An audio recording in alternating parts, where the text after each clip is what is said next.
Hi, and welcome to Love and the Planets for the week of September 4th, 2017. I'm Armand Diaz in the shadows. And I'm Margaret Gray in the Irish sunlight, or at least the illusion of sunlight in Dublin. So, Armand, what a week ahead of us. Yeah, there's a lot of stuff going on this week, Margaret, and I think that it's much of it's going to be transpiring in the collective on a societal type of level, and I don't know how much of it is going to be personal, but it'll certainly reverberate at every level. Most dramatically, at the beginning of the week, Monday, Tuesday, and into Wednesday, we have Mercury stationing on the August 21st eclipse point, Mars going over that eclipse point at the full moon in Pisces. It looks to me like and as the sun opposes Neptune, it looks to me like an absolute stew of things going back to the craziness of a couple of weeks ago after a week off. I say back to it, if not beyond it. So really what we're saying to listeners is, in terms of relationships, to maybe look at their own individual chart and see where did the eclipse fall in their chart, and also in the composite chart of the relationship, where did the eclipse fall? Because this week, though, that point, that area of their chart and that area of their relationship life is going to be re-stimulated. Except this might be a little bit different, mightn't it, in terms of that maybe something might happen, some action might happen, do you think, Armand, from the eclipse? That it's almost like the eclipse opened something in relationships, and maybe something can come to fruition this week.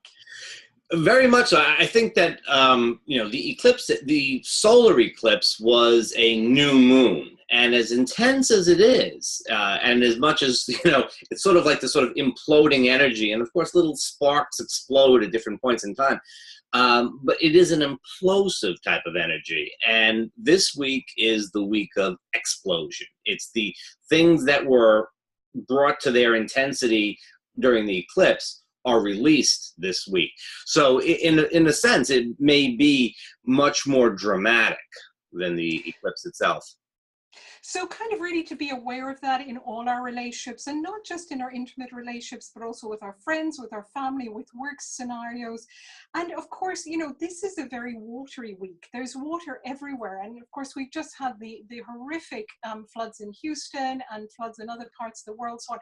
But there's so many emotions going around. So not only is there a sense of things coming, to a crux, and as you say, potentially explosive, but also underneath it, there's all this water coming out, and water is emotions, particularly, of course, with the full moon in Pisces, because it's not just a full moon in Pisces, but it's also got Neptune sitting right next to it. So it really doubles that very Neptunian energy. And really kind of when we've got so much Neptune, it can either be, I often think of it, it can either be chaos, confusion, or it can also be a little bit romance. And we've got the whole theme of unconditional love. But the sun in Virgo, of course, is so different, that the sun in Virgo wants to try and contain things, keep things real, and yet this moon is dissolving everything. So there could be certain issues that get dissolved within relationships. Well, is it going to be confusion or is it going to be romantic? Well, Mercury is stationing to go direct, and it's right around the stations that we tend to have the most dramatic effects of Mercury retrograde. So I'm betting on confusion, and I can see at every level where people are going to fly off the handle based upon faulty information, or a little detail here or there that seems to be off. I mean, this is definitely a week we have to be careful that you don't get sort of nitpicky about things and sort of pick up on, well, wait a minute, why did you say that? What did you mean by that? And all of a sudden turn it into like a major row about something. Yes, and it's so easy, isn't it, with rows like that, when it starts getting picky, particularly with Mars moving into Virgo, that we can go back like years and years and years and say, well, when I first met you 25 years ago, you did this to me on the first date or on the first whatever. And the person is thinking, what are they talking about? Before you know it, it's gone, way back. So it really, I knew it from day one. Yes. Yeah. Yes. It could be a lot like that for some folks. You betcha. Yep. which is kind of crazy. So, this, I mean, there's a big shift, of course, with Mars moving into Virgo, I mean, from Leo. So we've got, from fiery, dynamic Leo into this very detailed energy of Virgo, which is very focused. I mean, on the one hand, it can be more self-contained. And of course, Virgo wants to be of service. So when you think of the energy of Mars, which is, in relationships, it's also a passion. When it goes into Virgo, it feels much more dutiful. It doesn't feel terribly passionate. Whereas in Leo, there was that element of playfulness and passion. Yeah, Mars in Virgo, as we're going to see, it may not be the most noticeable thing this week with all that's going on, but yeah, Mars in Virgo definitely turns away from that sort of bold, somewhat romantic, but also somewhat fanciful Leonine kind of drama towards, putting itself in service of something. It's not the easiest placement for Mars. No, I don't think so. It kind of counteracts the energy. So I think in relationships, but how it can be used in relationships is maybe think, how can I be of service to the people I care about? What can I do that might be useful? So, what can I buy them that might be practical? So thinking more in practical terms, maybe in terms rather than direct romance as we imagine it. And then of course, sorry, yeah. Go on. No. I was going to say towards the end of the week that we kind of get to, of course, the Sun trine Pluto, and that's the last one for the year. But were you going to say something more about Mars and Virgo? No, I was going to say that. That's exactly what I was going to say. And we also, we have the Moon in Aries at that time too. Towards the end of the week, it's going to be very, it's going to be sort of a charged time.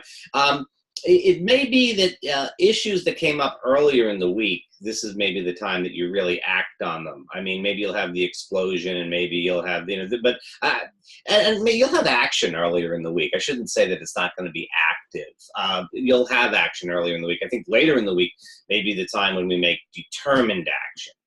Okay, this is what I'm going to do. Well, certainly, I think with both the Sun and also Venus aspecting Pluto, at the weekend, I think there is something about that real transformation. We've talked about this before, of the structures of relationships. So once again, we're really challenged to look at, what is at the core of our relationship? What are the foundations? What's real? What isn't real? And what works and what doesn't work anymore? So it's really kind of feels like nitty-gritty time, I guess. It does. And then as we get to the weekend itself, then the moon goes into Taurus on Saturday, and maybe things can smooth out a little bit. He says, thoroughly unconvinced, but maybe things can smooth out a little bit. We're approaching, which happens on, let me just not speak out of turn because Mercury's still retrograde while we're recording this. We are approaching next Tuesday Venus-Saturn trine, which might be helpful. So perhaps the weekend will be a little bit lighter. So we'll kind of leave, a little bit of a note of hope and say, and by the way, Armand, your image is slightly Neptunian today, just to mention that. So it kind of goes with the week that we're in. Yes. I am a little grainy today. Okay, we'll see you next week, and let's hope it'll be a better week. So take care. Bye-bye.